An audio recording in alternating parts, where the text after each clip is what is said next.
You gotta wake up to a world that's real. You gotta rise up and make it feel. Life in full measure is more than just pleasure. Wake up and live.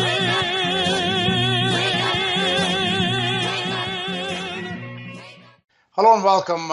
This is Paul Sandhu coming to you with another episode of Wake Up and Live Radio on Thursday, November the 20th, 2014.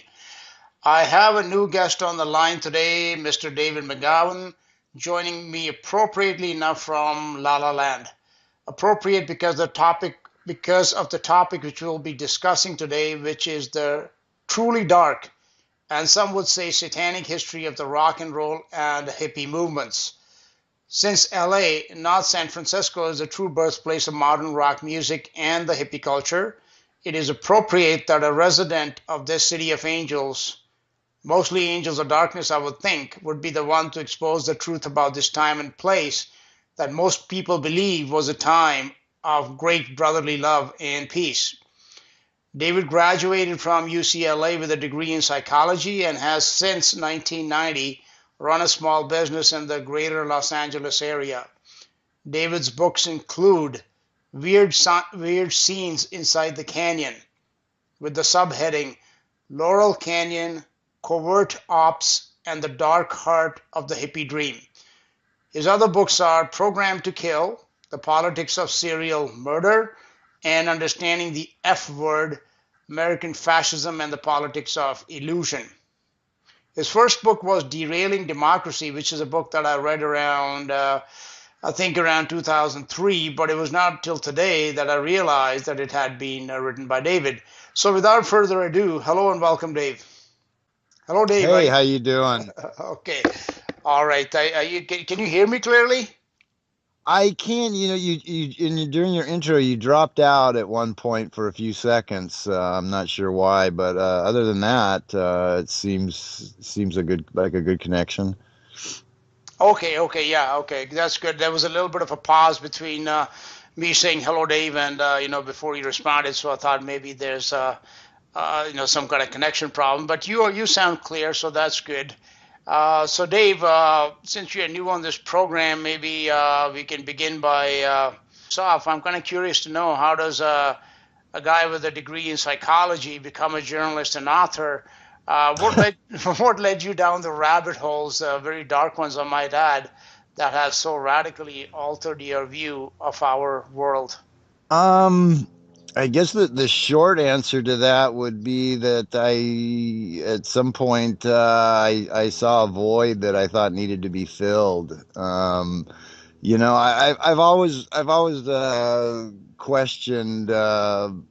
I've always had lingering questions about just what is the true nature of our government and our role in the world, and I've always been one to ask questions and not just blindly accept the official version of events. And so I've always kind of gravitated towards the alternative media, so to speak. And that process really was accelerated when I first got on the internet in the late 90s, I think in like 97 or something like that. And it opened up just a whole new world of research opportunities for me. And I pretty quickly decided to put up my own website, and it just kind of grew from there. I had no formal training whatsoever as a journalist. I had actually kind of avoided writing as much as possible.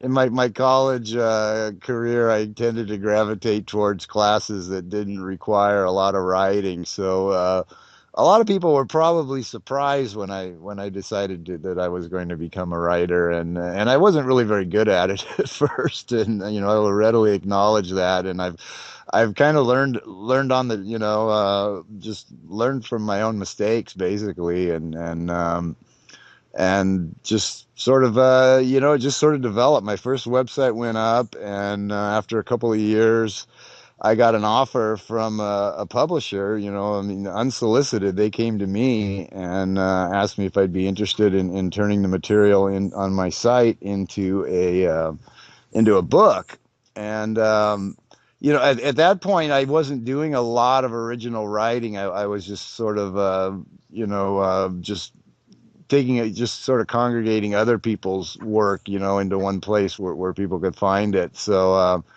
that initial website became the first book that you mentioned, Derailing Democracy, and from there it just kind of took off. I just kept working on the website, and I've written a few additional books, and it just kind of happened, just for whatever reason. There were things that I felt needed to be said, and information that I felt needed to be put out there, and so I just sort of fashioned myself into into a writer. Your writing style actually is very, I don't know if entertaining is the right word, but it is immensely readable, and therefore, even though you may not have had formal training, your writing style is something that I think hits home with people, and which is why I think your latest book, especially Weird Scenes Inside the Canyon, I think is proven to be quite popular. Is that correct? Yeah, it's taken off beyond my wildest expectations. Yeah. I mean, it's just as of I think at last count, it has something like 109 Amazon reviews, which is just mind-boggling to me because my other books have been bouncing around on Amazon for up to 12 years. I think the first one was released in actually like 14 years, because I think Derailing Democracy was released in 2000, I believe. And it hasn't gotten, it's gotten, I don't know, like 30 something reviews, I think, in 14 years. And the new one has gotten 109 reviews in 6 months. So it's just, I mean, exponentially taken off from any of my previous work. It really seems to resonate with a lot of people, and across a lot of lines, I mean, gender lines, national lines, political lines, I mean, people from all walks of life really seem to have gravitated to this material, and which is very gratifying, because I put a lot of work into it, and I've been told by other people that my writing style is very accessible and very entertaining. And people have told me that once they start reading the book, it's very hard to put down, which is just a huge compliment. And so I think in a way it's kind of good that I never had any formal training, and I don't write in a formal journalistic way, but rather in kind of a conversational style. And which, like you said, it really seems to resonate with people. People have told me that reading my books is like just like sitting around the dinner table with an old friend, just listening to him, spin these wild, crazy stories. And so yeah, it's been very gratifying to see that after all these years of working in obscurity and anonymity, basically, that my work is finally being noticed and appreciated by people. So yeah, it's been a very interesting experience, and of course it's also brought out a lot of haters, and I've experienced stuff that I hadn't experienced before, in a negative kind of way on Amazon and Facebook and whatnot. And it's kind of opened my eyes to some of the tactics that are used to try to, discredit and tarnish people's reputations and whatnot. So, Well, I suppose that goes with the territory that if you do come up with information, which is, which first of all is accurate, and secondly, if it's not, very complimentary to the establishment, then yes, there is going to be attacks, which I think in many ways actually are a confirmation of the work that you have done in this book. And that's the, yeah, I take some of it as an offhanded compliment, really, and oh yeah, that's I've how I even would take it. commented, on some of the, some guy actually put up an Amazon review saying, a 1-star review saying that I'm a complete fraud and that there's no evidence, there's no records anywhere showing that I grew up in Torrance or that I attended the schools that basically basically saying that I had fabricated my entire biography, which is just completely ridiculous. And I put a comment on there. It's like, I'm actually kind of flattered the lengths you people are willing to go to, to try to discredit me. And yeah, so yeah, I mean, some of the negative reviews that I've gotten are very questionable. Some of them are legitimate, because it is a very polarizing book. It's a book that people seem to either love or hate. My reviews tend to be either 5-star or 1-star, with not a whole lot in between. So it's a book that really stirs passion in people, one way or another. Mostly positive, because like 70% of my reviews are overwhelmingly positive. But there's definitely people that don't take it well. So yeah, it definitely it arouses a lot of passion in people, either positively or negatively. So I guess that's a good thing, right? I mean, Yes, it is definitely a good thing, because you see, when I don't think that a lot of those reviews that some of which are always totally 100% positive, then you start wondering how many of those are just trolls, doing the writing. So we're going to talk about your book today, Dave. But before we do, in your book, Charles Manson and his quote unquote family featured prominently. But did you just hear that? He's supposed to be getting married at age 80 to a 26-year-old. yeah, is that bizarre or what? Yeah, Is that bizarre? they've already pulled the license, and now they have like 30 days to close the deal or something. And yeah, I mean, why at this point, at this stage of his life, would he decide to get married? And what would for some fairly 20. attractive, from what I've seen, pictures, 26-year-old woman want to marry a 80-year-old guy that's going to die in prison, and probably fairly soon, I mean, he's not getting any younger. Uh, Absolutely.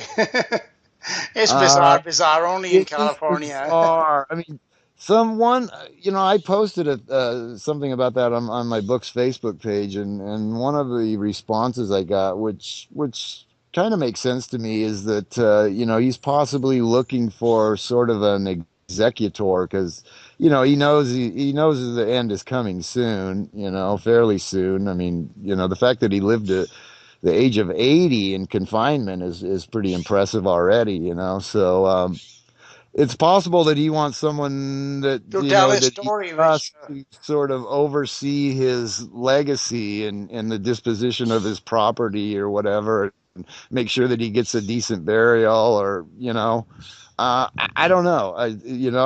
I'm not going to claim to be able to get into the mind of Charles Manson and right, right, explain right. why he would do it, but it's very bizarre. And one of the more interesting aspects of it is that they are actually allowed to invite up to 10 non-inmate guests. So if anybody is Why looking for don't why some, don't you why don't you try and try and finagle an invitation? they get on the invite list. Yeah,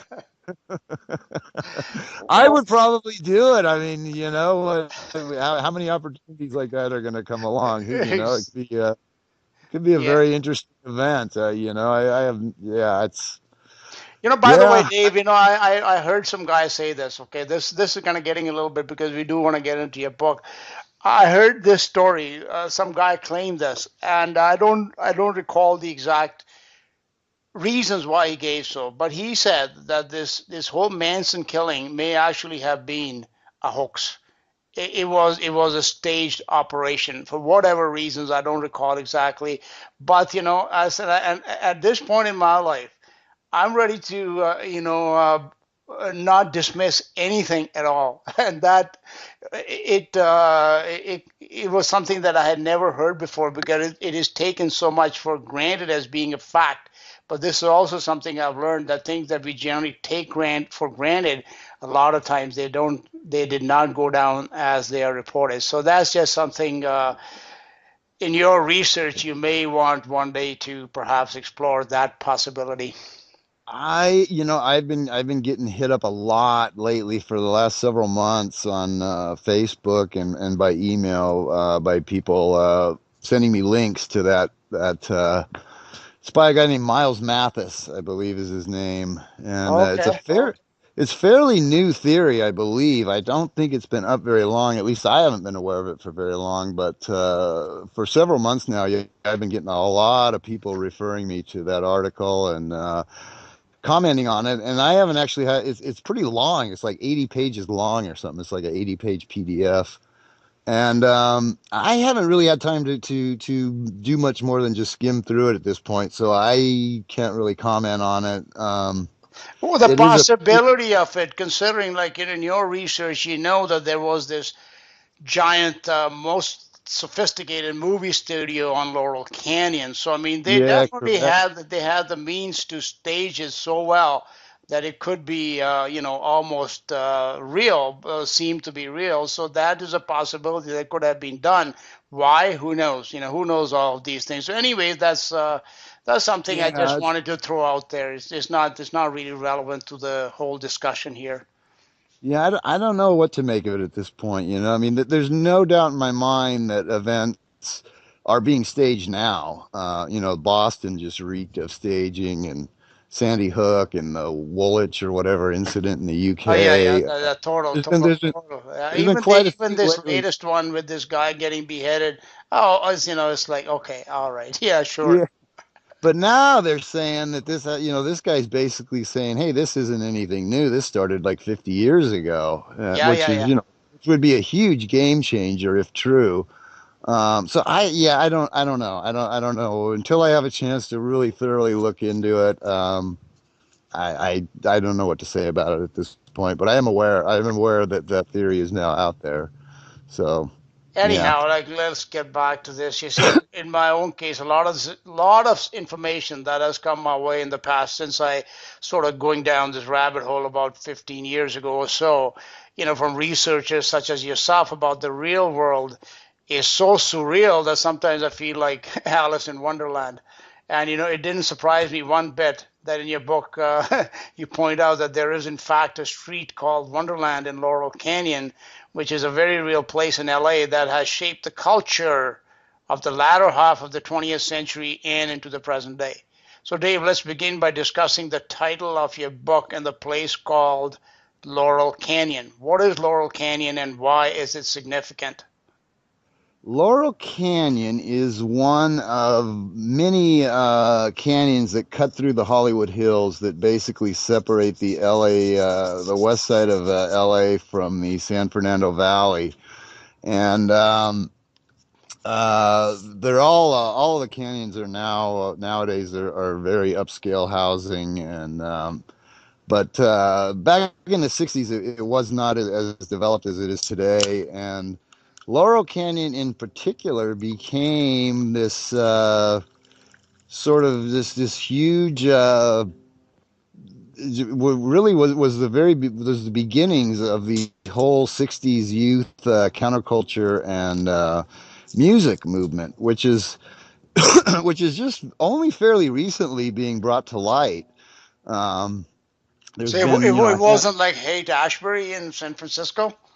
well, it actually preceded Haight-Ashbury and produced far more of the music that really provided the soundtrack for that era, and really kind of set the stage for the Haight, and which is one of the curious things about that whole era is that so few people know that Laurel Canyon actually preceded the Haight, and was the first place that the hairstyles and the clothing styles and the attitudes and the music and all of that would come to define the hippie movement really began here in LA in Laurel Canyon, and a few years before anybody had even heard of the Haight. And that's a story that's really only fairly recently come out. There's been a handful of mainstream books, beginning with Michael Walker's Laurel Canyon in I think 2007, which is the first that I'd ever even heard of it. And I grew up in L.A. and most people I know are the same way. Even people that grew up in L.A. just really have no idea that this was such a hugely influential part of launching that whole 60s movement. And so it's fascinating in a lot of ways in that not even the mainstream version of the story is all that well known. And then when you factor in all of the darker elements that are highlighted in my book, then it becomes infinitely more fascinating. Just how this all came together and why it's still to this day so little known. That there was this huge thriving music and counterculture scene right here in LA that took root before anybody had even heard of the terms hippie or Haight-Ashbury or any of that. I suppose in a way it makes sense, because LA had already become by the 60s, it was, of course, the movie capital, which began on the East Coast but moved into on the West Coast, I guess, starting even in the 20s and 30s. So by the 60s, it was definitely the entertainment, at least from movie perspective, it was. So to add the music element to it would be natural, I would think. So now this, in your research, okay, as far as myself, like we were talking in our before the show, that I was born and raised in India, so I didn't really grow up with any of this music. Okay, back when I was a teenager in the 70s, we didn't have a whole lot of Western music out there. I heard like some ABBA and Bee Gees and disco music and all that. But right, that was pretty much it. But then I moved to Canada when I was like 19, 20, and then that's where I found out about came across like the Beatles and the Doors and Led Zeppelin and Pink Floyd and such, and I loved this music in those my younger days. But I am, even at this point in time in my life, Dave, I'm not familiar with many of the other early bands that you write about or their music. I'm familiar with the name, but not necessarily with their music, such as that of the Byrds, the Mamas and Papas, and Frank Zappa and such. But my interest in talking to you today was not so much to discuss individual bands like the Doors or personalities like Jim Morrison, but to explore the intelligence connection to almost all of these bands. Your research has proved that far from being an organic movement, the rock music and hippie movements were actually very carefully manufactured by the intelligence community, mostly the CIA. And even while they were being presented as rebels and anti-establishment, they were very much controlled and managed by the establishment that they were supposedly opposing. Now, this will, of course, is the information that you brought out that has, distressed a great deal of your readers. But right, am I correct that this is your conclusion? And if so, could you please elaborate on it by giving us a history of the rock age and the connection of rockers to spooks? Yeah, that is my conclusion. It's not explicitly stated as so in the book, but with the facts presented, it's fairly obvious that what my own beliefs are. A lot of people have wanted to write it off as just a lot of coincidences and whatnot, and we live in a very, very celebrity driven culture and celebrity obsessed culture, and we're very reluctant to give up our icons, and so some of this material does not set well with people, and these stars that I'm writing about, the Jim Morrisons and the Frank Zappas and the Stephen Stills and David Crosbys and all these bands are still very much larger than life today, and their music is still in heavy rotation on classic rock stations across the country, and these people are still very much household names and still very much idolized, and so casting aspersions on them does not necessarily go over well with some people. But the reality is just a staggering number of these people came directly from the military intelligence complex, from career military and military intelligence families. To a staggering degree, if you look down the roster of the people who fronted these bands or who emerged as the biggest stars of these bands, whether it's Frank Zappa with the Mothers of Invention, or John Phillips with the Mamas and the Papas, or Jim Morrison with the Doors, or David Crosby with the Byrds, or Stephen Stills with Buffalo Springfield, or on and on and on down the list. You find that time after time, these people all come from that very same background, this background of career military and military intelligence operations. And then you add to that the fact that some of them actually knew each other through those circles years and years before they arrived in Laurel Canyon. They all just sort of simultaneously arrived in Laurel Canyon and started producing this music. And, like Jim Morrison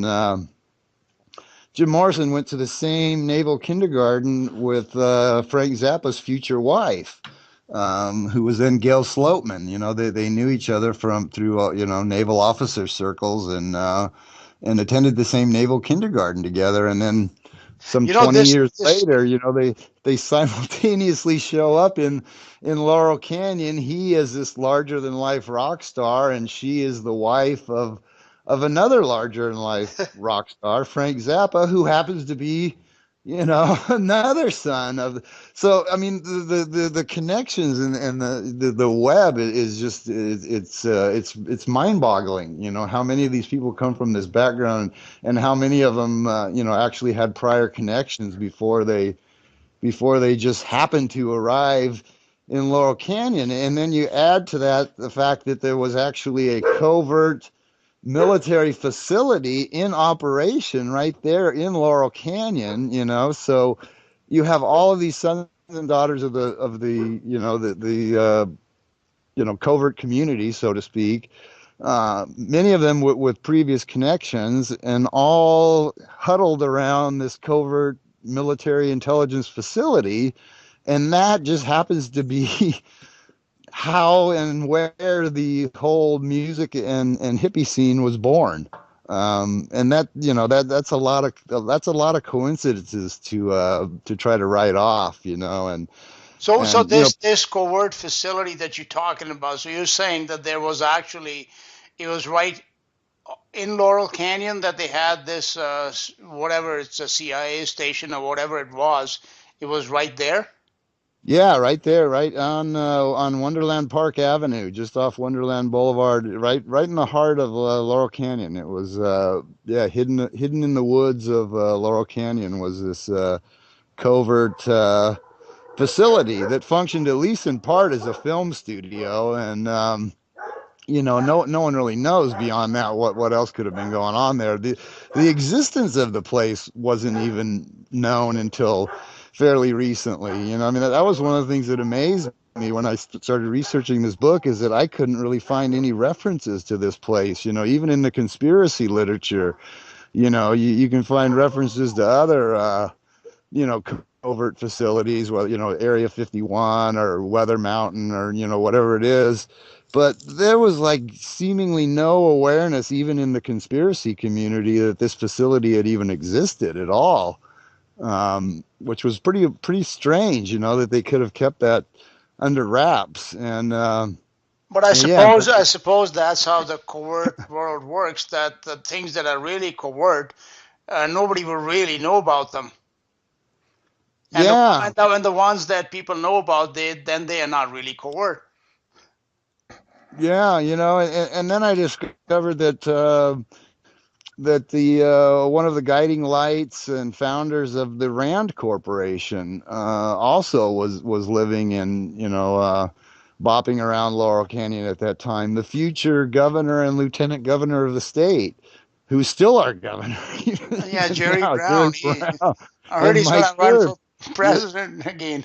Yeah, I know. And a handful of the people that would later become what was known as the neocon cabal, these Paul Wolfowitz and his, various people that were involved in this project for a new American century and whatnot. They were there too, Wasn't Ronald Reagan hanging around there as well? I don't believe so, no. But I mean, there were just so many. It was just such this weird mix of actors who also, to an overwhelming degree, came from military and military intelligence backgrounds. Musicians, from the same backgrounds. These up and coming politicians, and a couple of serial killers thrown in the mix for good measure. So you had this bizarre assemblage of people, in this tiny little geographic area, all clustered around a military facility, and And it all was these military kids are coming. So what you're saying then is that there was a disproportionately large representation from the military intelligence complex of these people that came to be the big name rock stars and that were instrumental in launching this hippie movement. yeah, and some of them were some of their parents were people who were directly involved in orchestrating and escalating and whatnot the Vietnam War, which is what this whole countercultural movement, sort of grew up in resistance to, Or in So or in alleged resistance to, I would say. yeah. So you have like Jim Morrison's father was actually the Navy admiral, and this just stunned people. This was one of the facts of the book that just absolutely stunned people initially, and they didn't want to believe it until the mainstream media reported it. When I was the only one saying it, then people were willing to just write it off as the rantings of a conspiracy theorist. But then when the mainstream media acknowledged that it was in fact true, then that kind of changed things. But So Jim Morrison's dad was an admiral, from what I've he was right. a Navy admiral. That much was known. But what wasn't known was that he was actually specifically the Navy admiral who was in command of the fleet of ships that were involved in the Tonkin Gulf incident that led directly to the introduction of ground troops and the major escalation of the Vietnam War, and ultimately to the deaths of some 60,000 Americans and a few million Vietnamese. And his father was a central figure in that. He was the point man. He was the guy who was overseeing and in command of that whole operation. And then just like a year or so later, here comes the son emerging, on Laurel Canyon and Sunset Strip as this hugely iconic figure of the anti-war movement. So you had this very strange juxtaposition of the father actually helping to orchestrate the war, while almost simultaneous with the son emerging as a symbol of the anti-war movement. And the same thing with Frank Zappa. His dad was a chemical warfare engineer, which means that he was probably, one of the people who were developing things like, napalm and Agent Orange and white phosphorus and all the crap that we were dumping on Vietnam, and while his son is also, parading around as kind of an icon of the anti-war crowd. So it was a very strange, to say the least, set of circumstances that led these particular people to become kind of the leaders and the figureheads of the youth movement. What was also, just name a couple of other names about people that came from that would be considered to be big name stars that also came from military and intelligence background families. Oh gosh, let's see. Stephen Stills, David Crosby, Jackson Brown, all three of the guys from America who were all sons of Air Force intelligence officers and who actually first met and got the band together on a Air Force base in the UK. Jackson Brown was born on a military base in occupied Germany, post-war Germany. His father was most likely working for the OSS. He was involved in reconstruction efforts in post-war Germany, where Jackson was born. See, who else? God, there's so many. Right. What was her name? Emmylou Harris was a grew up on a series of military bases in the Washington D.C. area. John Phillips was the son of a career Marine Corps officer, and his first wife, his mother, and his sister were all three career employees of the Pentagon. So I mean, his entire family, everyone around him was wrapped up in that. Um, Gosh, who else? So anyhow, so these I'm leaving guys, out a bunch of them, but they're all it's all detailed in the book. But right. there's a lot of them. So the logical, I mean, if you were to look at this in a logical way, it would sort of make more sense that the kids of all these career army people and the defense department people, that they should be all clean cut, all American boys and gals. It wouldn't make sense for them to be these rebels, and these one or two might be, but for a whole clan of them to come out of that, it does not, it makes absolutely no sense. By the way, let me just introduce another idea here, which I'm sure you have already explored. I'm a bit of a science fiction buff. Are you familiar with the TV series Fringe?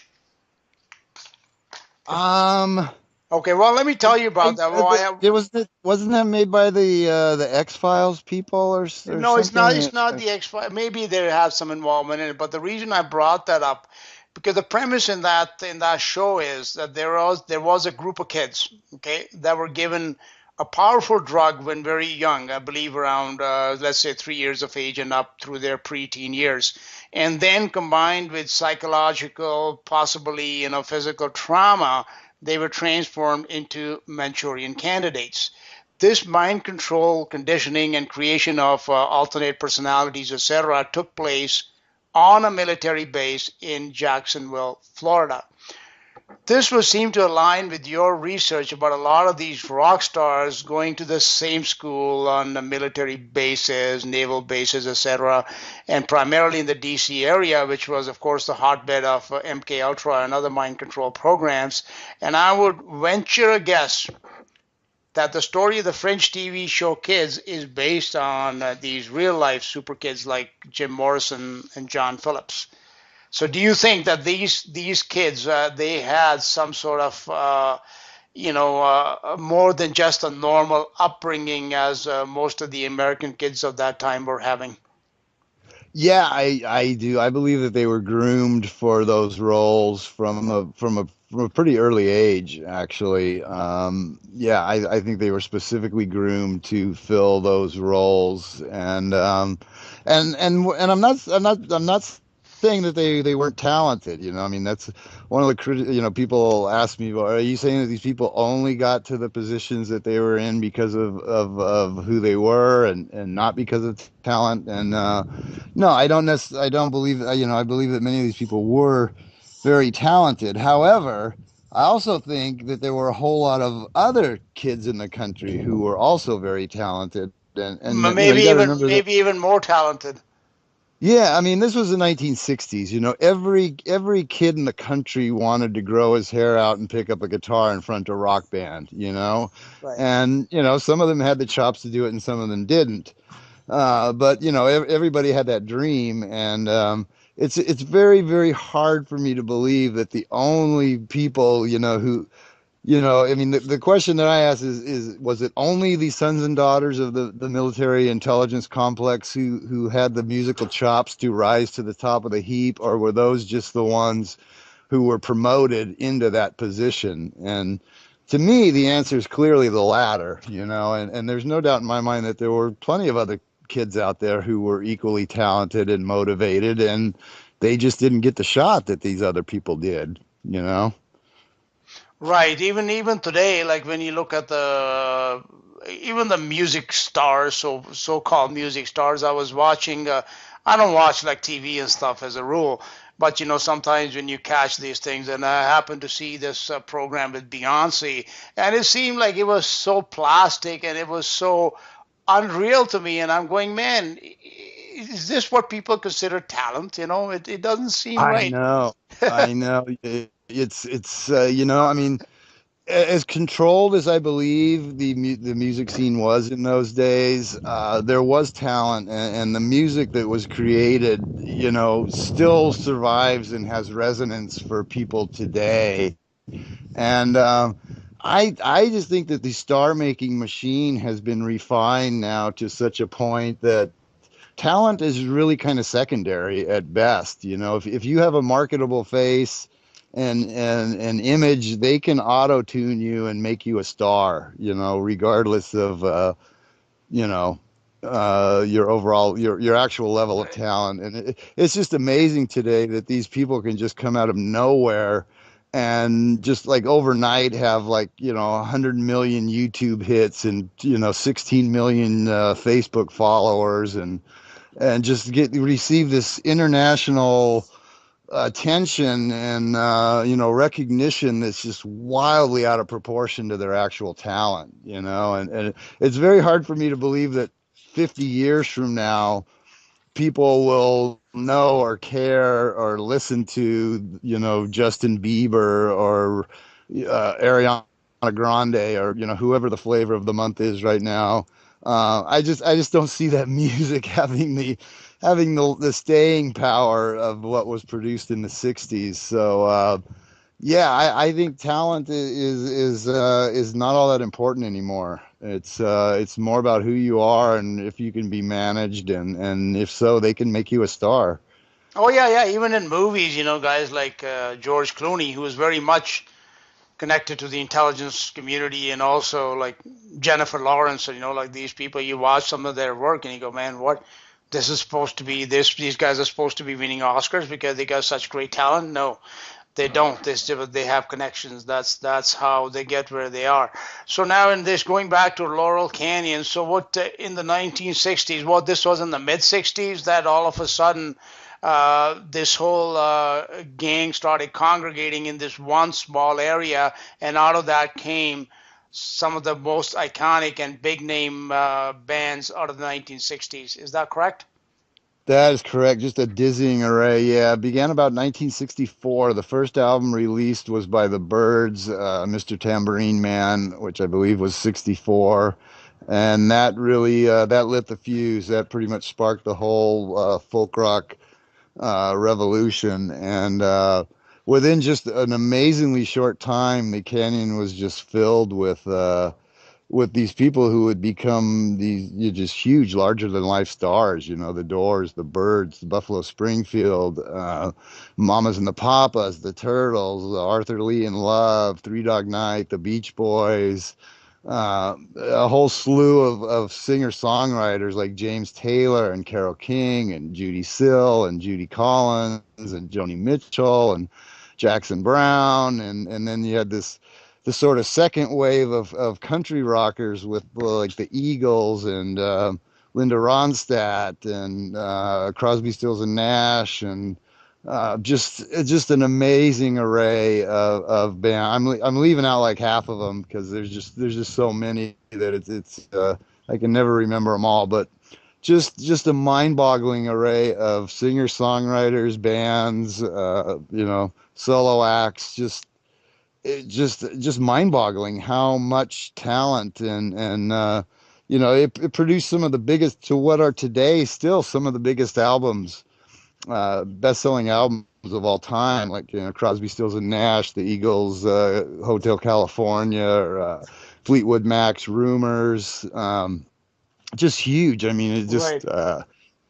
hugely influential scene from like the mid 60s through like the mid 70s or so. It was just a constant flow of these huge name acts that either started out in Laurel Canyon or, like Fleetwood Mac, relocated to Laurel Canyon and kind of reinvented themselves. And yeah, just an amazing output of music that came out of this tiny little geographic area. So now you say that these, your research is showing that these guys, like you said, they were not necessarily talented musicians. In some cases, you couldn't even hardly classify them as musicians because Jim Morrison, for example, He was not a musician by any stretch of that definition. Yet within a very short period of time, they became like superstars. I think that term, that word superstar probably didn't even exist before that era. So Yeah, how probably not. And the word groupie too. It was the beginning of the groupie phenomenon as well. Yeah, but yeah, some of these guys, yeah, that's another thing is, that strongly would seem to suggest that this was not the organic, grassroots sort of movement that we're to believe it is that some of these bands had a very strong appearance of having been cast. I mean, they weren't. It wasn't like you had these guys who, hey, I play guitar, you play drums, my friend plays bass, and we have similar musical interests. Why don't we get a band together? And it wasn't like that. Like the Byrds, the very first band out of the gate, the only real musician in the group was McGowan, who was a very accomplished 12-string guitarist, but the rhythm section had no idea what they were doing at all. The guy they recruited as a drummer, Michael Clark, by various accounts, had never played the drums in his life.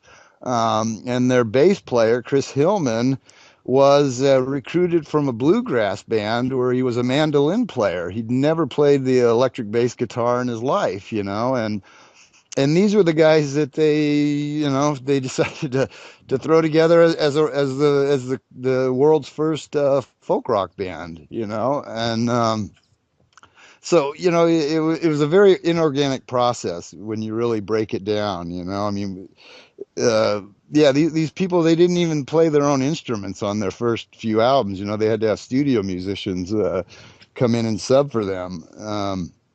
So yeah, from that perspective, it's again, and also the speed with which this all happened. I mean, you read these stories, and these people would roll into town, and next thing you know, they have a band together, and they all have new instruments, and they've been signed, and they're in the studio recording songs. After just like weeks. that You doesn't know, happen in real life, does it?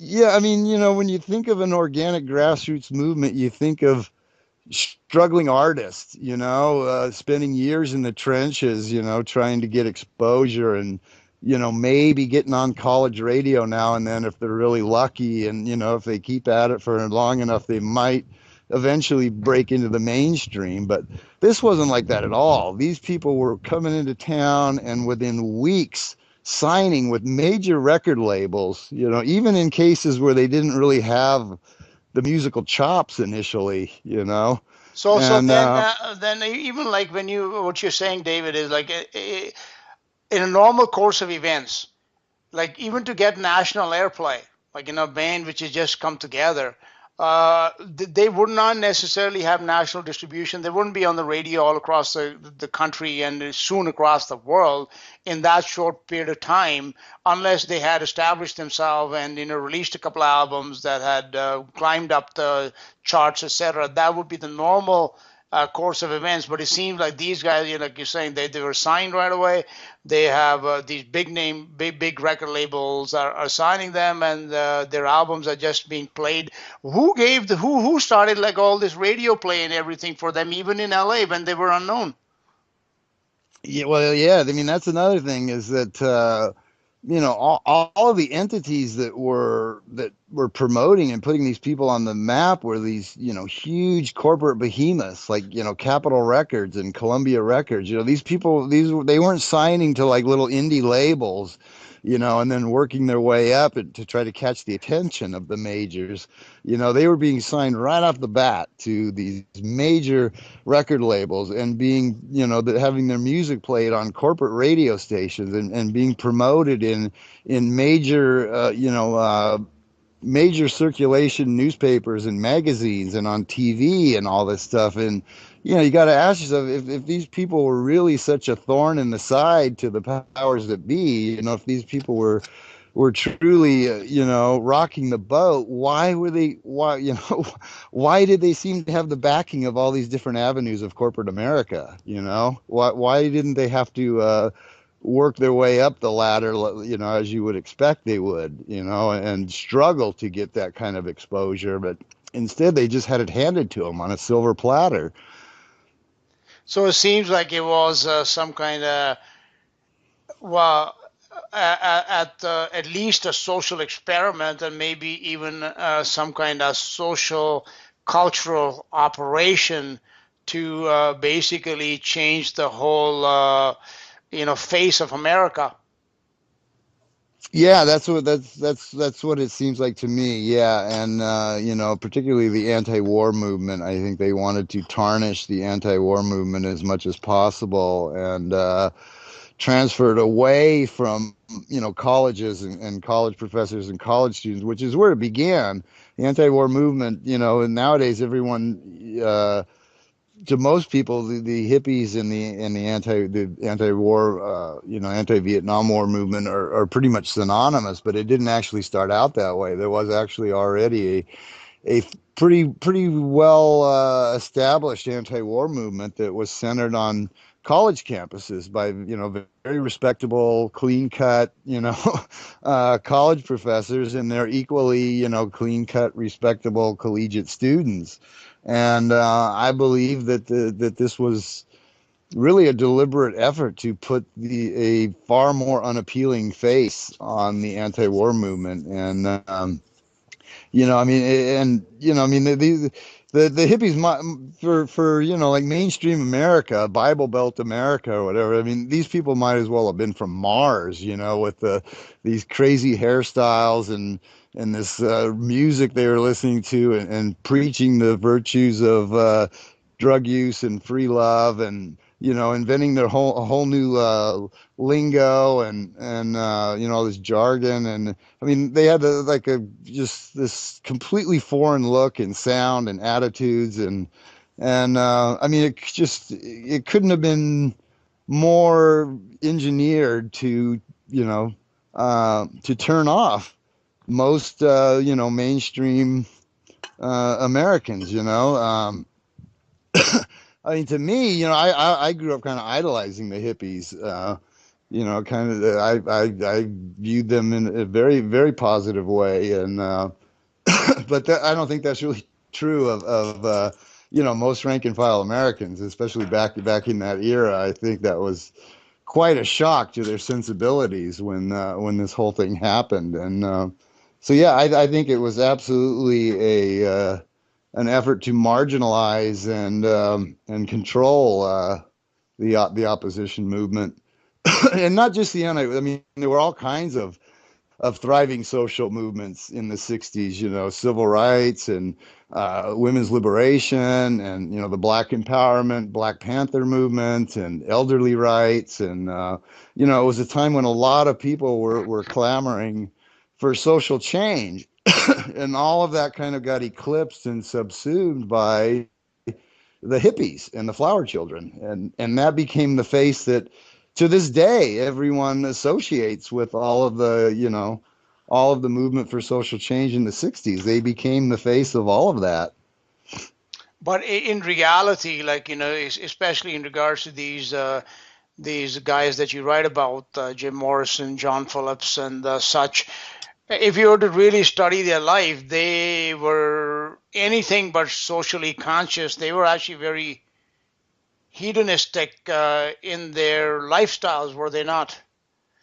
Especially, yeah, absolutely. And also, this was the era which drug usage went really mainstream, and these guys were actually very instrumental in planning that idea in people's minds that the usage of drugs was somehow a cool thing to do. Yeah, absolutely. And of course they paid no consequences for that too, which is another thing that's highlighted in the book, is that the state had tools at their disposal that they could have used to control these voices if they really wanted to. One of which was the draft. Virtually all of these people were draft age males that were pouring into Laurel Canyon and forming these bands. And not one of them that I could find Anyway, not a single member of any of the bands that came out of Laurel Canyon ever had their career interrupted by the draft. Despite the fact that, tens of thousands of kids elsewhere in the country were being shipped off to Vietnam, these guys were not, and they were flagrantly flouting the nation's drug laws. And, whether you agree with those laws or not is irrelevant in this case. But, there were very strong laws on the books. And, these people were openly using and promoting the use of, and in some cases, fairly openly trafficking, illegal substances. And so the state had to, without even being heavy-handed about it. I mean, these people were all but begging to be either drafted or imprisoned, and yet they never were.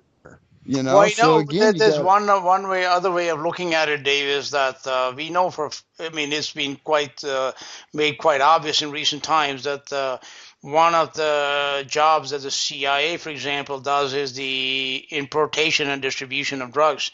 So maybe if they are in the employ of the intelligence, community, then they would be like their sales rep, and no wonder then that they were never touched as far as flaunting of all the drug laws was concerned. They were helping promote the product that was being imported by their handlers.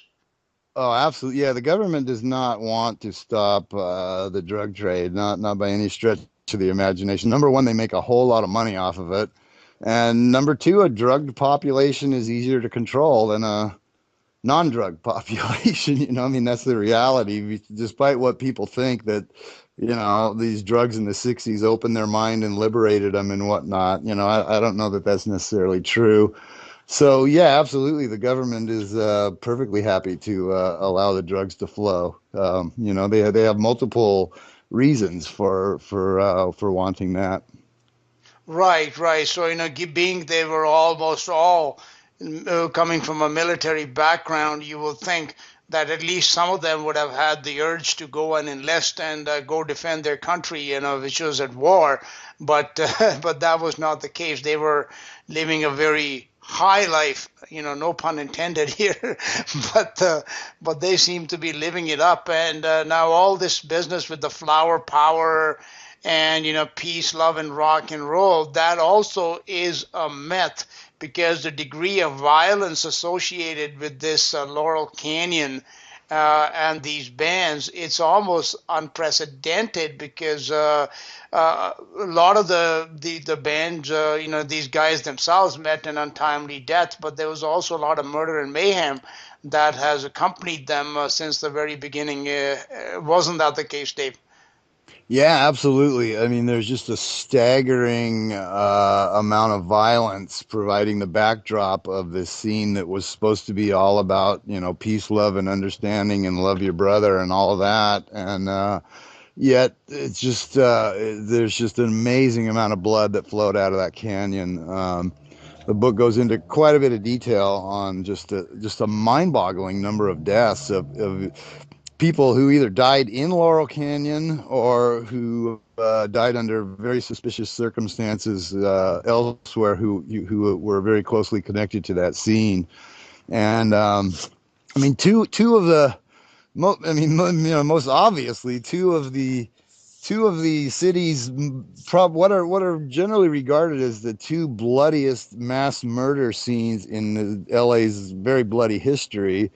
Both directly connected to the Laurel Canyon scene: the Manson murders in 1969 and the so-called Wonderland or Four on the Floor murders in 1981, which both involved 5 victims. In the Manson murders, all 5 of them died. In the Wonderland, one of the 5 miraculously survived; the other 4 were killed. And both of those just directly connected to that scene. The Wonderland murders actually occurred in Laurel Canyon. In this peaceful, bucolic community, you had a quadruple murder. There's this brutal, bloody quadruple murder right there, in the midst of it, and numerous other people. Silent film star Ramon Navarro was killed in his home in Halloween 1969, right on Laurel Canyon Boulevard. Inger Stevens, a starlet from earlier Hollywood era, turned up dead in her home during that same era. And Lenny Bruce found dead in his home. Sal Mineo found dead, murdered in the driveway of his home just at the mouth of Laurel Canyon. Diane Linkletter, flew out the window of her apartment at the mouth of Laurel Canyon. And those are just the names that are known, the famous names. And then Right. there's just a staggering array of and then some of the artists themselves. Graham Parsons died under very unusual circumstances out in Joshua Tree. Clarence White, just a whole bunch of them, and then a whole lot of lesser knowns like Graham Nash's girlfriend was murdered. David Crosby's girlfriend was, I don't remember how, but she was killed. Jackson Brown's wife, listed as a suicide. Um, just a staggering number of deaths, of some famous and some, infamous, and some pretty much unknown. But in total, just a mind-boggling number of violent or suspicious deaths that afflicted that area during its heyday. Now, Dave, if these guys had been subjected to some kind of programming, okay, in their youth or in their childhood, uh, they would not have had what would be a normal childhood, or the normal, they wouldn't grow up as a normal family does. So to begin with, they are already have, a totally bizarre and abnormal upbringing. So then they, later on in their life, they go on and do all these crazy things, which, a normal person, first of all, wouldn't do. A lot of the way, just the way they dressed and the way they talked and the way they, whatever, this was not normal by any stretch of the imagination. So it is not a stretch then that, they also did other things like, wasn't there some guy that killed his wife in front of his girl, daughter or something, like, to do those kind of crazy psycho things? Because in on certain level, most of them were sociopathic and psychopathic.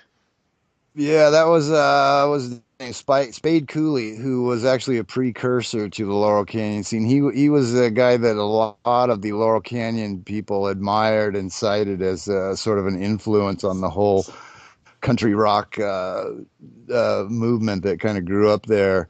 And yeah, he was viewed as a very influential figure from the past. And yeah, he had murdered his wife right in front of their daughter, and then gone to prison, and literally like on the eve of his release, he dropped dead or something. Very, very unusual death.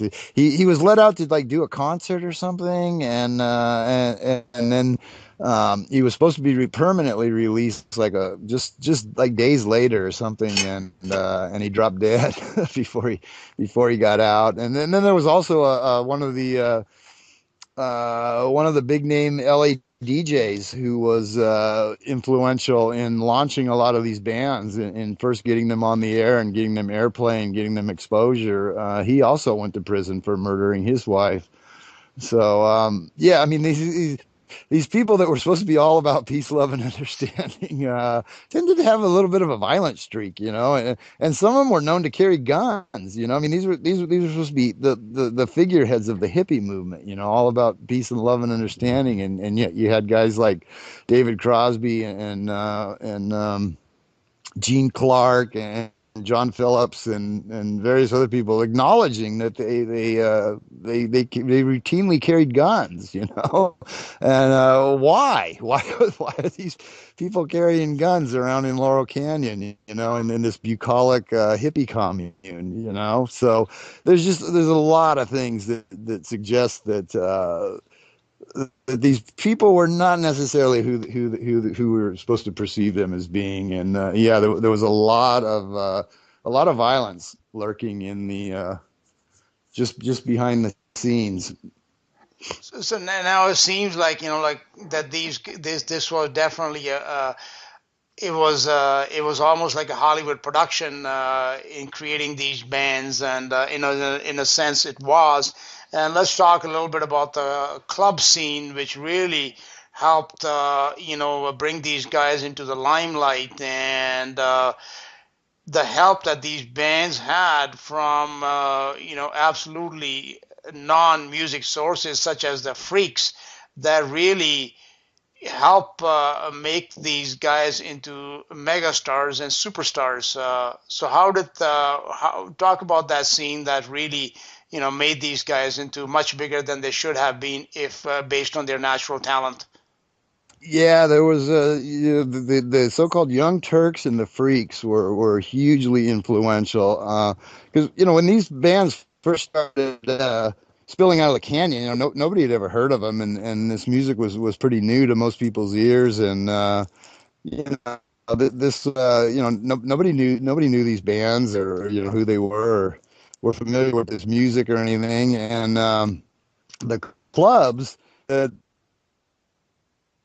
provided the venues for these bands initially, the Whiskey A Go Go and the Kaleidoscope and London Fog and a whole bunch of other ones. They just magically like started popping up along Sunset Strip, just in time to accommodate and provide venues for all these new bands. All of a sudden you had all these new clubs opening up, but these clubs did not have a standing clientele. Nobody was familiar with the clubs any more than they were with the bands.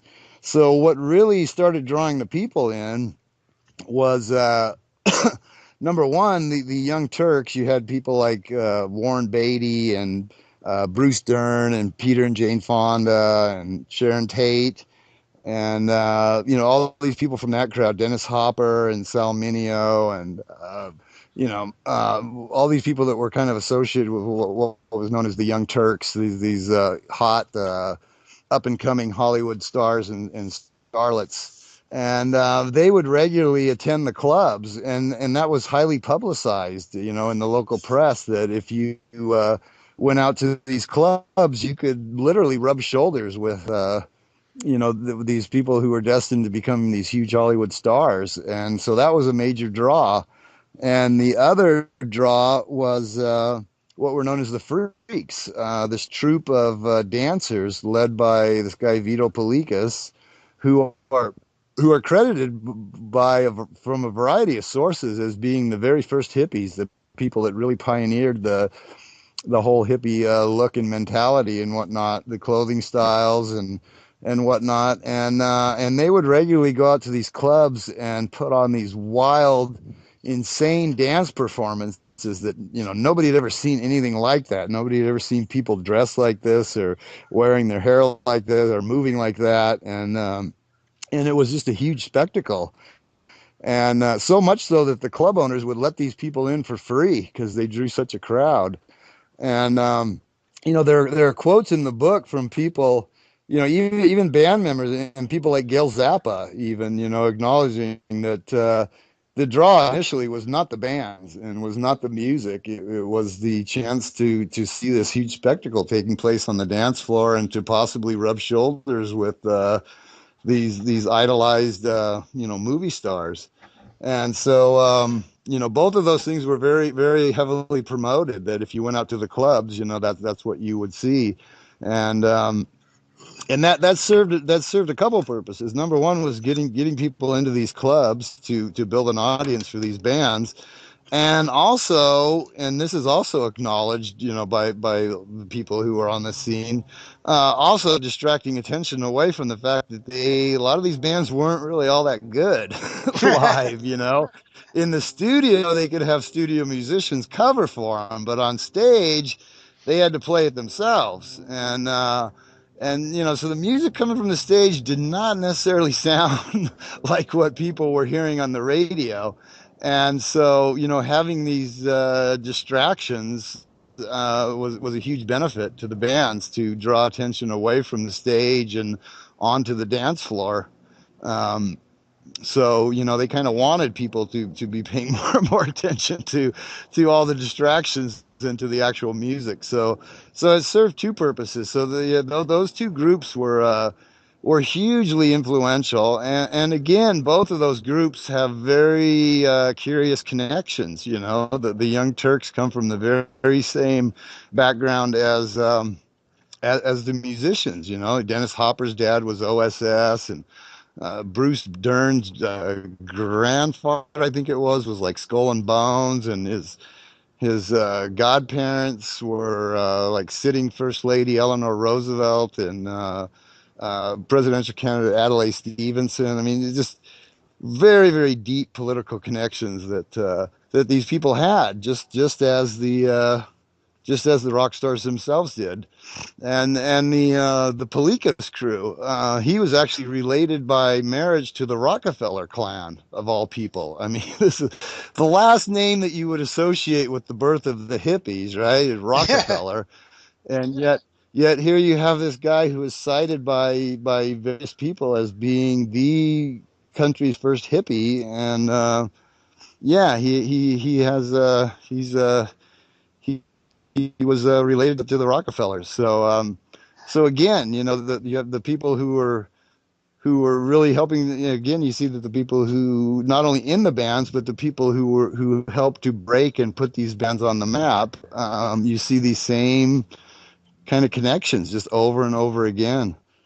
You know, Dave, it doesn't surprise me that when you talk about this guy being connected to the Rockefellers or to Eleanor Roosevelt and other, big wigs in politics and business and industry, because as your research has revealed quite well to you and to your readers, is that the elites, the people that we call the elites, they are their mores and their lifestyles.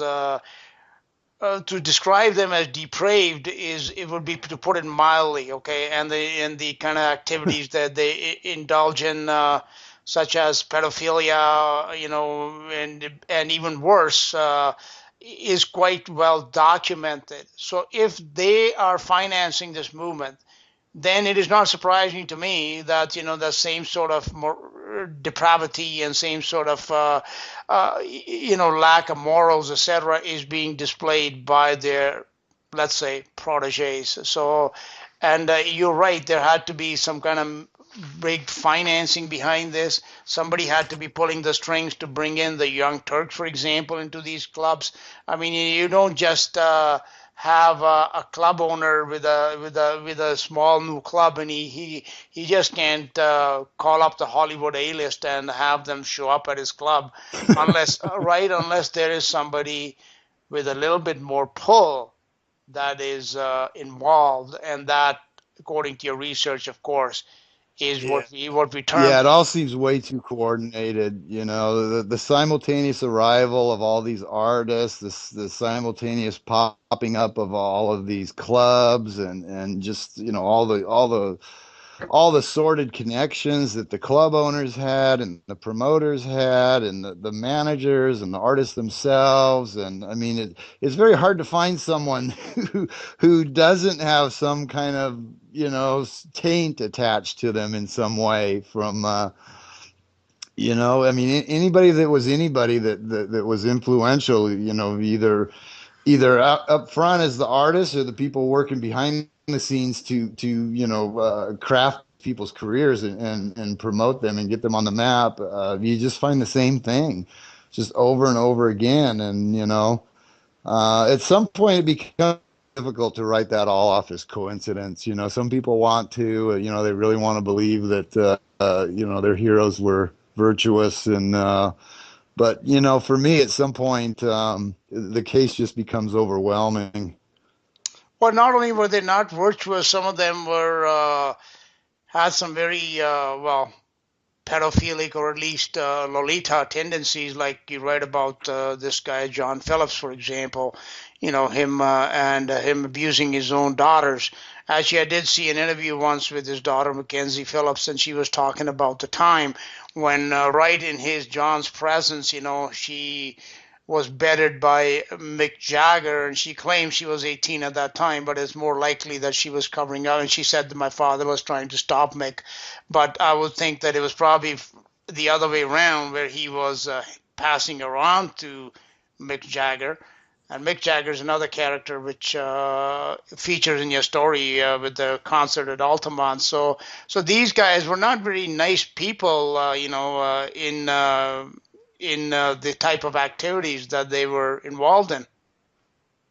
Yeah, I mean, there's reports of Vito Polikas passing his 3-year-old son naked around a crowd, and of staging live sex shows with like 13, 14-year-old girls. And there's stuff in Frank Zappa's bio that's very questionable. As far as the practices that he had with his kids and whatnot.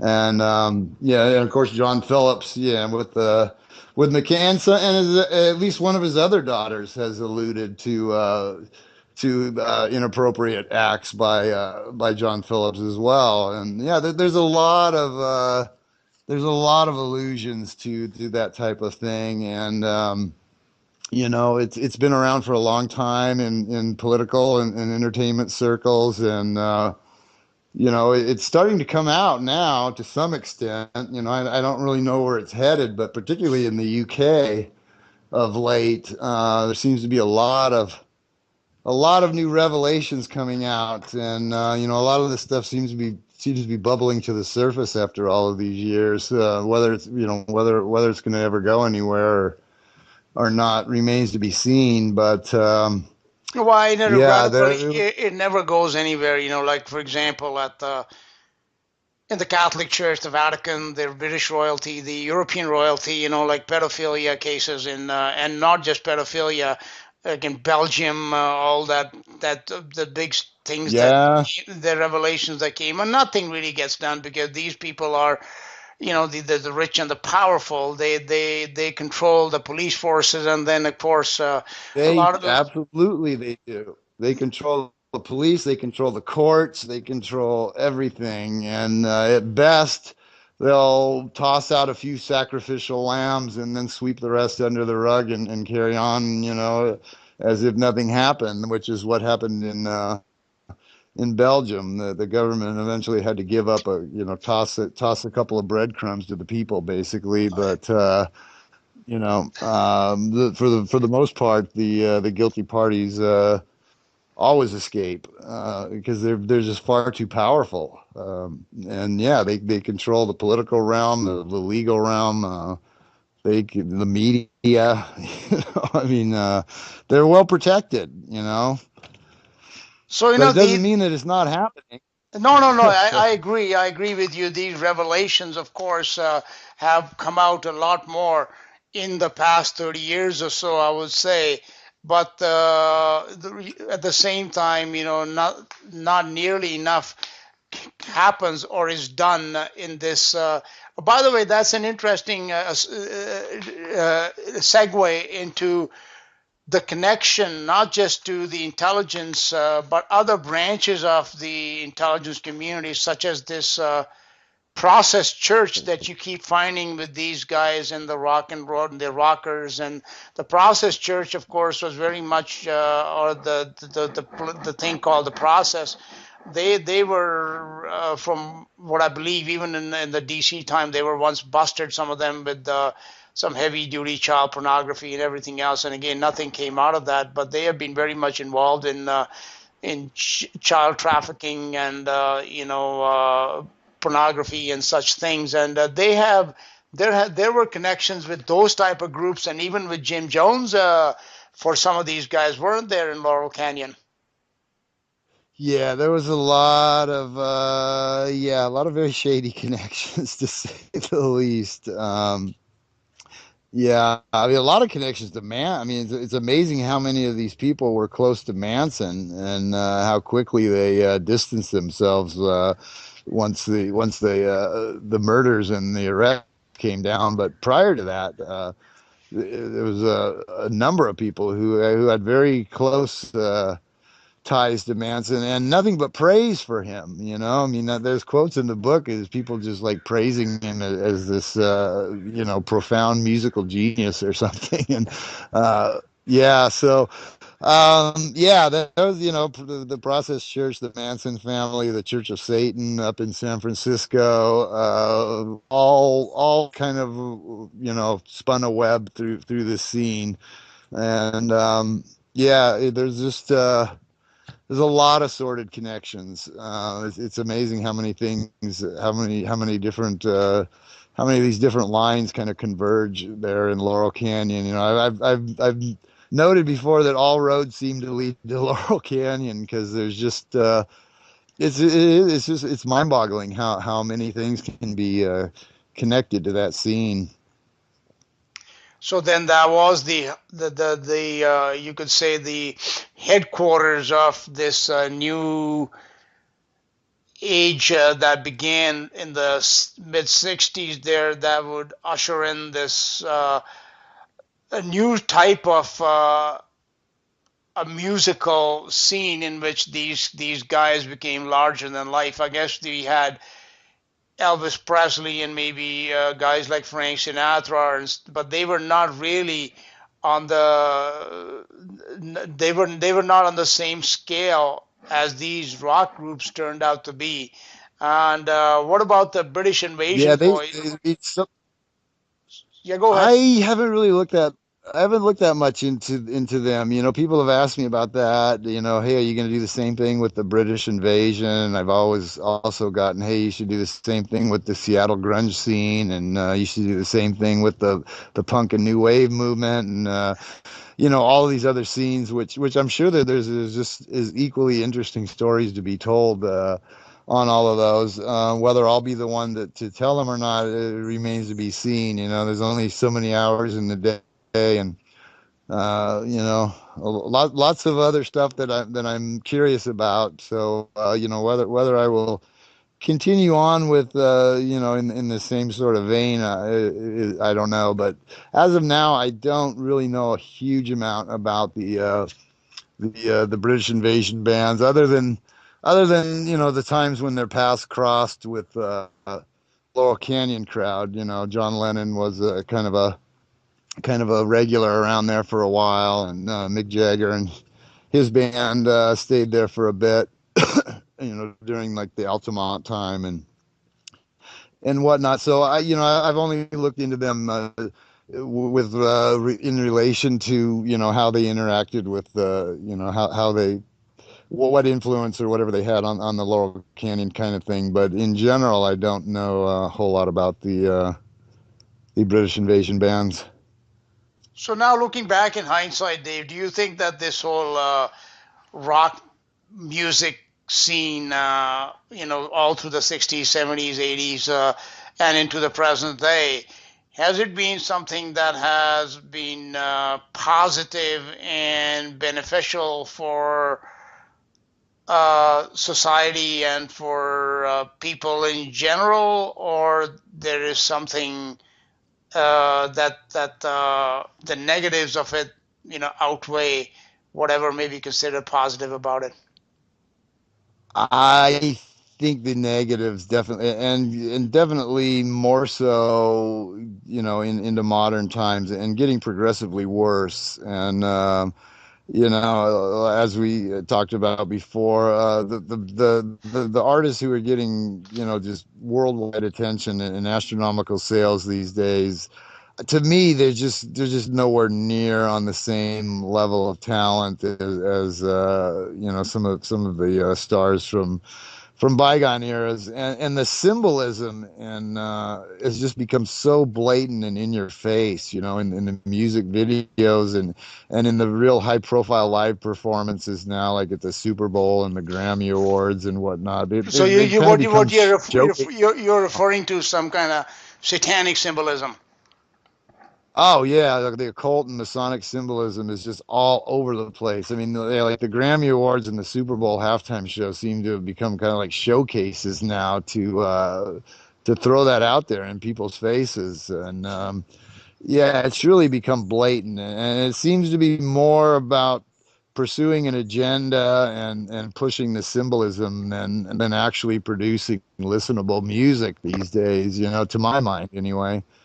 So is that a connection, the spiritual connection? Because you in your book, and it's impossible for it not to be with this whole scene, Satan, satanic, Satanism, as such. It just seems natural to connect such terminology with this whole scene. And as you said, that it seems to be becoming more and more prevalent. Have you looked at the spiritual elements of this here? That when we call this scene, when you say it's dark or the dark heart, uh, is there actually a connection to the Prince of Darkness? Yeah, I mean, I'm not a big believer in the, objective existence of Satan, so to speak. And, Why not? I know a lot of people are. I Just, mean, I the don't know. evidence would, from what your own research, would that not be something that would be a logical conclusion that this is not just happening in a purely human realm, but maybe there is something which is more sinister and darker, and perhaps even if it is invisible, the energy that exudes from it is that evil dark energy, not just coming from within the human. I mean, that's one way of looking at it. Is that not? Yeah, that's one way of looking at it. Yeah, I mean, a lot of people believe it very literally, and they believe very much and they believe that performing these satanic rituals and stuff can actually bestow power upon people, and taking lives, can increase your power and whatnot. And I don't know that I really buy into that. I know that I'm sure that a lot of people who self-identify as Satanists actually believe that. I don't know that the people at the top of the food chain really believe that, or if it's just a way to manipulate other people's belief systems. Yeah, I don't know. For No, me, no. I mean, I don't see it I'm as just a, like I personally believe it, David. Okay, it's like because I believe in the Bible. I believe in Jesus Christ. I understand, not just believe it. I mean, I understand it. So for me, that there is an invisible world, which we that idea that all that exists is only what we can see with our eyes is not very intelligent to me.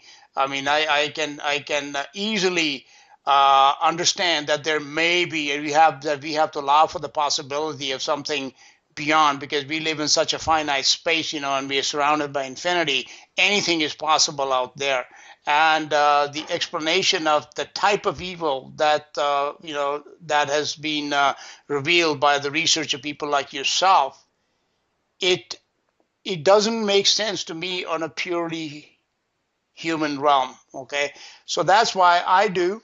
But at the same time, if you don't or somebody else doesn't, that's okay. I don't take issue with that. I'm just saying that I personally do believe that yeah, there is a real Satan, which of course would imply that there is a real God, and there's real evils, which means that there's real good. But that's something which each person, in their own individual, they have to work that out for their own selves. But from my research and what correct. I have read, that the elites actually on the very top of the food chain, they, as a matter of fact, are very ritualistic. And I believe that they, most of all, do believe this in all of this here, and perhaps for good reason. Yeah, possibly. I mean, there's no doubt that these people are bringing evil upon the world. I mean, that's pretty self-evident. Whether it's a literal or spiritual or metaphorical evil, I mean, that could be debated endlessly among different belief systems. But there's no question that these people are just inherently evil and engaged in stuff that's just so far removed from what people want to believe. And unfortunately, that's one of the things that protects them, is that they're really protected by the fact that their actions are just so purely evil and so outside the realm of what most people would consider, the reality of the world that we live in nowadays, that they're really protected, but to an extent, by just just how far removed from public belief that they really are. So that when even when this stuff does threaten to break through the public consciousness and leak out, people really tend to not want to believe it because it's just so it's just so foreign to them. The whole concept that these people could be engaged in that type of evil behaviors is just so far removed from what people want to believe. That it serves as a protection, mechanism for them. Yeah, If that makes any sense. it does make sense, and there's a saying something to the effect that Satan's biggest trick is to convince people that he doesn't exist. Uh, anyhow, but this research of yours, perhaps I would highly recommend your book because it is a very interesting read, and I did read it within a couple of days. Once I started it, I couldn't really put it down, and I am actually also going to order and read your other book, Program to Kill, which I do want to talk about as well, because this topic is not necessarily so much about rock music or rock musicians, but it is from the material, and read it in from an edit. Dave, hold on for 1 second. There seems to be a little the connection dropping out. Can you just hold on for 1 second? And then all of a sudden they realized that they just covered the last 10 pages as a reader rather than as an editor, and then they'd have to back up to start over to actually go through it as an editor. And that's a huge compliment to me. I mean, that's probably the greatest compliment that I could get from someone is telling me that it was very hard to sort of detach themselves and read it from from the technical standpoint. So so I'm very gratified and very, very happy with the reception overall that it's gotten, and hopefully more people will continue to pick it up and give it a chance. Excellent. I want to sorry we this connection in the last minute or two has been kind of fading in and out, but that's okay. We did get most of the information in that we wanted to. But before we stop here, Dave, I do want to recommend your book, which is titled Weird Scenes Inside the Canyon. And it is available directly from your website, I believe. So could you please go ahead and tell listeners about your website and where they can order your books? And secondly, I would. It is. My website is kind of a handful. It's the URL is www.davesweb.cnchost.com. The easiest way to find it is just by Googling my name, either Dave McGowan or David McGowan, or Google Center for an Informed America, and that will take you there. And once you get there, you'll see links to get to the order page. And I actually just lowered my prices for the holidays. I'm offering special through the end of the year, special holiday discounts, and you can basically pick up signed copies for me for the same or less than what Amazon has got them at. So I would it definitely benefits me far more if people come directly to me rather than through Amazon. So that's where you can find it. And I have, like I say, I have sale prices on both Weird Scenes and Program to Kill, and a special package deal for people who want both, and also multi copy discounts if anyone is looking to maybe pick up a couple extra copies to give out as Christmas gifts Let this me year. put a plug in here for you, Dave, for this book especially. I haven't read Program to Kill yet, but I'm definitely going to order that directly from you. But folks, Oh, you find this book, Weird Scenes Inside the Canyon, will make a great Christmas present. So any if you're planning to give out Christmas present, buy a whole batch and give them out. I think you really like Program to Kill based on what this kind of stuff that you brought up and referenced during this interview. I think you would really like it. Actually, it's I think it would be right up your alley. So Yeah, I am really looking forward to getting that and reading it, and then also maybe having you back on to continue this topic, because there's a lot more information in this book that is not possible to cover in an hour or so, and I also want to link it to your other book, like Program to Kill. I have a general idea of what it's about. I heard an interview that you did with my friend Visigoth Keith Hansen down in Florida a few years ago, and I oh, listened. you know him? Yeah. Yeah, He retired, or he told me he was done. He told me he was hanging up his microphone. In fact, I did his final show with him, or what he told me was going to be his final show. So, yeah. yeah, I don't know if he's gonna, I don't know if he's sticking to that or not, but yeah, last I heard, he told me he was hanging up the microphone and Yeah, I think he's gonna kind of walk away. hung it up. I have had him on my show a few times, so but I don't think he does his show anymore. Yeah, so he's well, maybe he does actually. He may not do it on a regular basis, but he is still recording shows. I think his website is thinkorbebeaten.com. It used to be Think or Be Eaten, but now it's thinkorbebeaten.com. But Dave, again, Is it? Okay.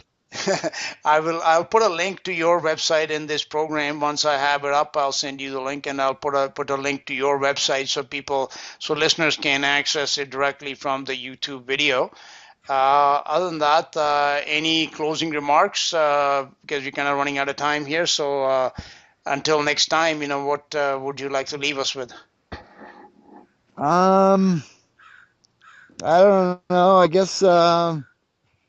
guess we should mention the Kennedy assassination, right? I mean, it's we're, we've been talking about the '60s, and we're like 2 days away from the anniversary here. What will this be? The 51st anniversary of the JFK assassination. So Oh I don't yeah, really. yeah, yeah. It was the 50th It's last year, not. so it'll be the It's not. 51st. Yeah. Yeah, it'll be 2 days from now. It'll be the 51st anniversary. Yeah, 51 years it's been since he was gunned down, and that's not my area of expertise. I know that there are many, many, many other people out there who are far more well versed in the minutia of the Kennedy assassination than I am. But just to acknowledge the passing of the date, I guess should just throw that out there. That 2 days from Yes. now will be 51 long years since Kennedy was gunned down in Dealey Plaza. So I know. That is an event, of course, which is still resonates deeply with many people. And another press that got gunned down, of course, was Lincoln. And I heard you say on your last program that that you are doing some research on the Lincoln assassination, about which I have done some programs with Visigoth, because he's sort of up on that as yeah, he's well. done that. Yeah, he's fed me some information. Yeah, he's been looking into that also of late. Yeah, so I've been looking into that one. Primarily because I just feel like the Kennedy assassination has just been done to death. I mean, you could fill up an entire bookstore with books written on the Kennedy assassination, and even though it's even with the passage of 150 years, there's actually much, much less information available on Lincoln than there is on Kennedy. So yeah, and that one's coming up on the 150th anniversary, April of next year. 4 or 5 months, we'll be hitting the 150-year mark on old Abe. It was April 14th, 1865. So we're coming up very quickly on 150 years on that one. So Wow. yeah, I've been doing some research on that one, and a lot of interesting stuff. I mean, it's just amazing, just how much has been kept covered up for so long now. Yeah, fascinating topic. Well, there was. Not it doesn't Sorry.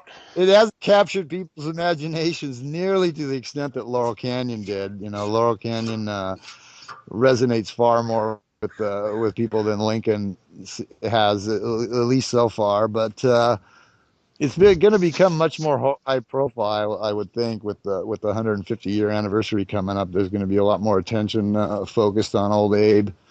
So Well, I anyway, mean, yeah, the that's what I. the That music. that series is freely available, by the way, on my website. I think it's up to 9 or 10 parts now, and on that same website where I directed people to get the books, you can access that whole Lincoln series for free for anyone who's is interested in that particular topic, and no matter what how much research you may have done on the Lincoln assassination, I'm guessing that there's going to be stuff in there that's new to you, because I've dug pretty deeply into it and still working on it. But yeah, the Kennedy was the big one in my. I mean, before 9/11, the JFK assassination was far and away the most significant political event of my lifetime. Now I would probably say that 9/11 kind of eclipsed that. Right, right. So Dave, it'll be good to have you back on, and we can talk about these things like 9/11 and other false flags like Boston and Sandy Hook and such. There was another angle I wanted to get into you with that, but not we didn't have time today, which is that music also is a very strong and powerful programming device, which is, if you remember that movie Clockwork Orange, when they're trying to program this guy, they're playing this music and Wagner and, and in Apocalypse Now, when they're going in to bomb those villages, they've got music blasting full blast and Hitler's rallies. It is a very, very powerful tool that the elites are well aware of, and that angle as to what other purpose that these rock bands serve besides just being, discrediting the anti-war movement is something that I would like to discuss with you perhaps in our next program. Yeah, absolutely. Yeah, I mean, one of the real quickly another of the interesting aspects of the Laurel Canyon scene is that some of the people behind the scenes who were sort of engineering the sound were from had radio intelligence backgrounds. Like the Grateful Dead sound engineer was Augustus Owsley, who, in addition to being the premier acid guru of the '60s, was a guy who had been trained in radio and electronic intelligence, and Frank Zappa, he learned the ropes from this guy who's I can't remember his name, but same thing. He had learned his craft in the military, in military intelligence, doing electronic and radio intelligence, and then they segued into being the people who really helped to shape the sound of these bands. So you got to wonder what what was going on with all that. But anyway, we could get into all that in the next one then, if you would like. And I guess Oh we yeah, should probably I would sign love off to. now. I love that kind of stuff, where this because this is not fiction anymore about this idea. Like for example, in TV commercials, etc., where they have a hidden signal that is piggybacking on the what's audible, but inside there is something which may be inaudible, but that is more powerful because it is absorbed subconsciously. And this whole idea about backward masking in records and all that, at one time I thought that was just crazy theories, but no longer. I'm sure that went on, and now that you bring out this fact that these guys were military trained sound engineers, then it's not surprising at all that this was going on and still going on today. Yeah, I remember when I was a kid, like back in the early '70s or late '60s, early '70s, when there was a big scandal about the theaters putting in subliminal messages during the intermissions to encourage people to go buy popcorn and sodas from the snack bars. You remember that? Oh yeah, yeah. It was, it seemed kind of ridiculous at the time, but that was probably the early stages, and those processes have become much more refined and technologically advanced these days. Oh, And yeah, we're manipulated in a whole bunch of ways that we don't even realize. well, Dave, it's been a slice. Thank you for taking the time to talk to me and the audience, and once again, I will definitely look.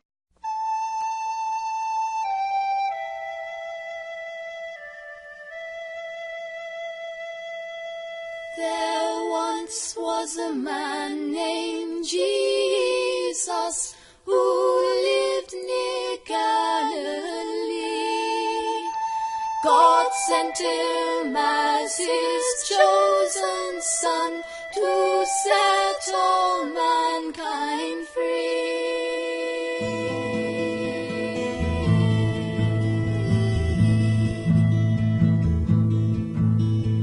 Born the son of a carpenter in a small village town, but many a man his mind conceived that he'd wear the holy crown. And God our Lord, he sent him out so that we could receive the message of eternal life to all who would believe.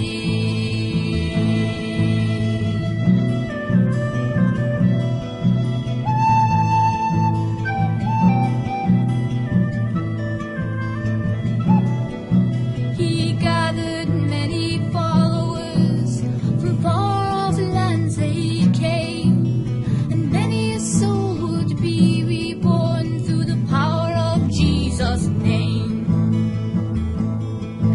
And through his works he spread his love to all that he would find. He helped the poor and raised the dead and touched to heal the blind. But Jesus was not understood, and as was prophesied, they hung him on that Calvary tree where for our sins he died.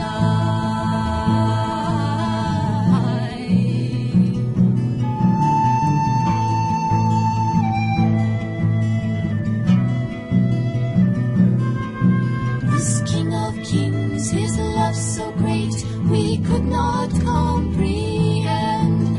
And when 3 days had come to pass, our Savior rose again.